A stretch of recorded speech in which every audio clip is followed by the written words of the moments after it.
What's up guys, back with another video. This is something I've wanted to talk about for a long time. It is how to program for yourself.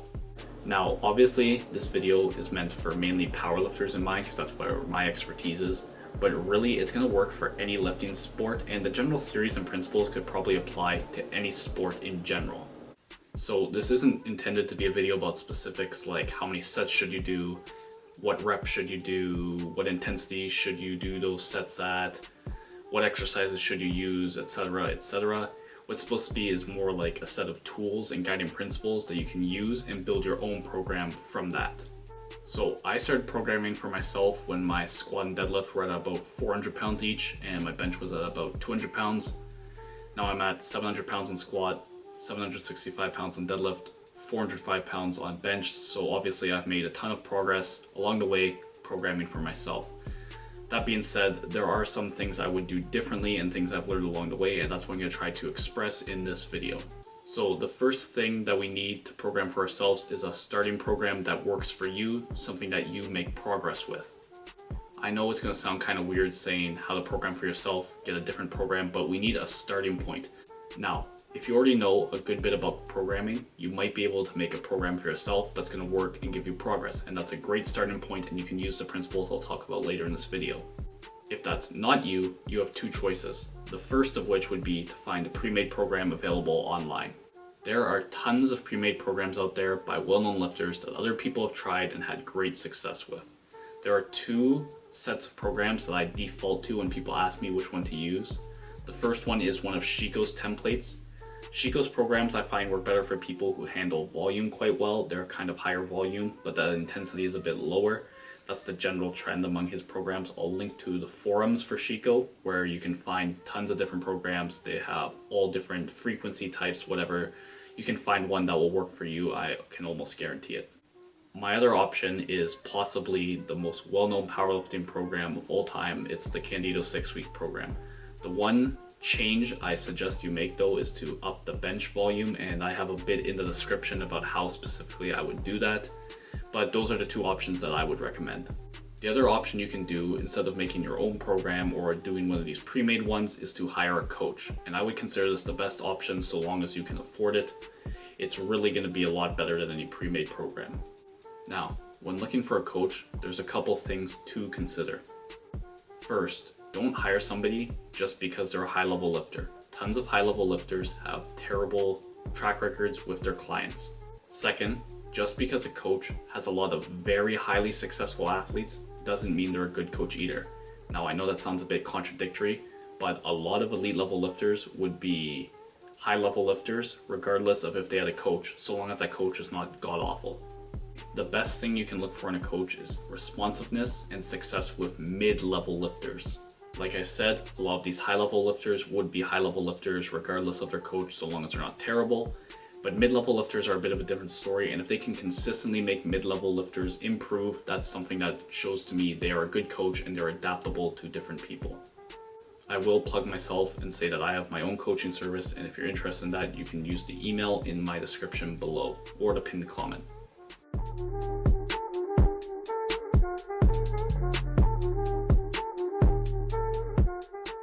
The reason I recommend a coach over pre-made programs or a program you design yourself is that coaches, as long as they're good, are good at adjusting to you and your individual needs.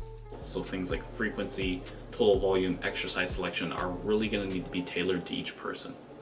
A good coach should also be telling you or willing to tell you if you ask why specifically they're doing each thing. And for somebody who's trying to learn the program for themselves, this is invaluable. This will help you a ton if you can learn the general theory behind it. So whichever of these routes you end up choosing, our goal here is to come away with a program that you run and you have success with, ideally on every lift. This program is going to be the basis and starting point for your future programming from here on out. And this is where we're actually going to start programming for ourselves.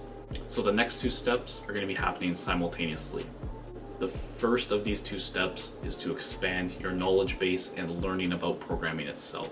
Now, there's a ton of lifting advice that is just downright terrible, and this isn't even just limited to people who aren't high-level athletes. I see high-level athletes give terrible advice all the time. Whatever the advice is, I think the key is finding that it has strong backing in research and science, but also in practice from high-level lifters.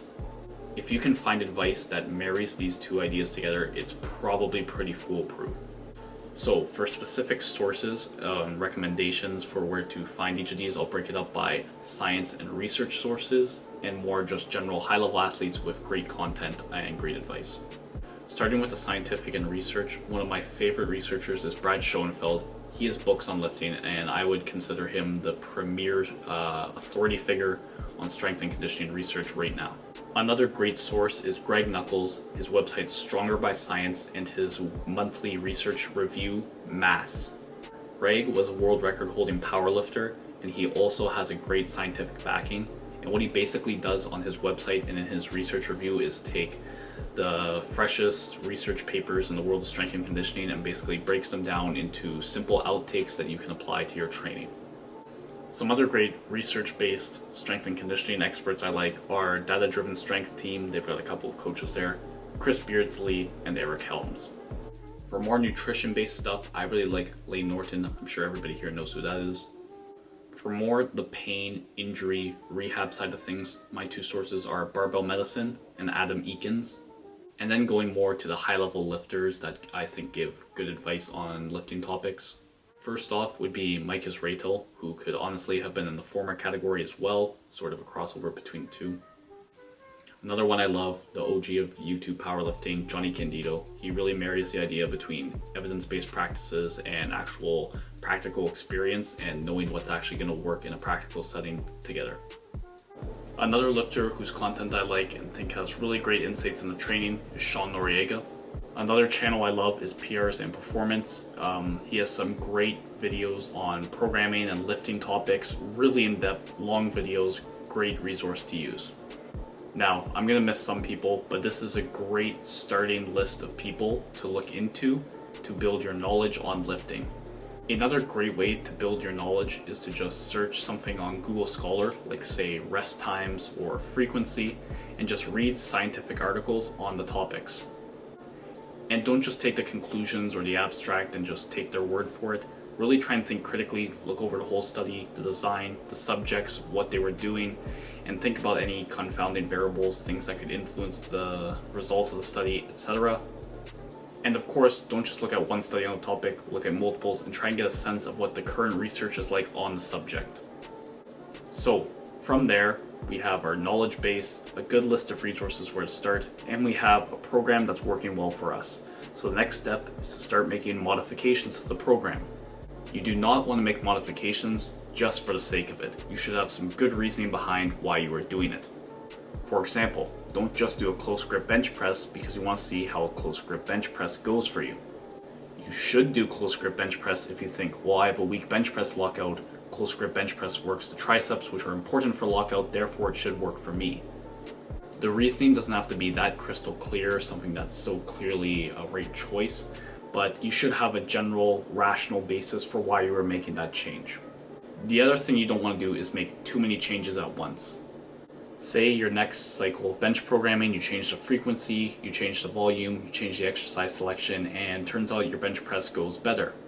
The issue here is, since you made so many changes, you don't know which one or ones are really responsible for the benefit.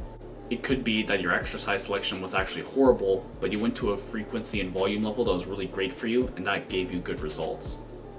Or it could be vice versa. Your exercise selection and volume level could be great, but you used way too low a frequency, and now you have bad results and you end up scrapping what were good ideas.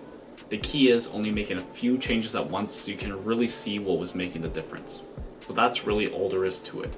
Find a program that works for you to start with, start making small modifications, and expand your knowledge on the subject of lifting. If you guys enjoyed this video or found it helpful, please like, comment, subscribe, share it. It will really help me build the channel. If there's anything that you felt wasn't clear or questions you still have, leave them below and I'll do my best to answer all of them. And also comment topics you'd like me to cover in future videos. And once again, thanks for watching.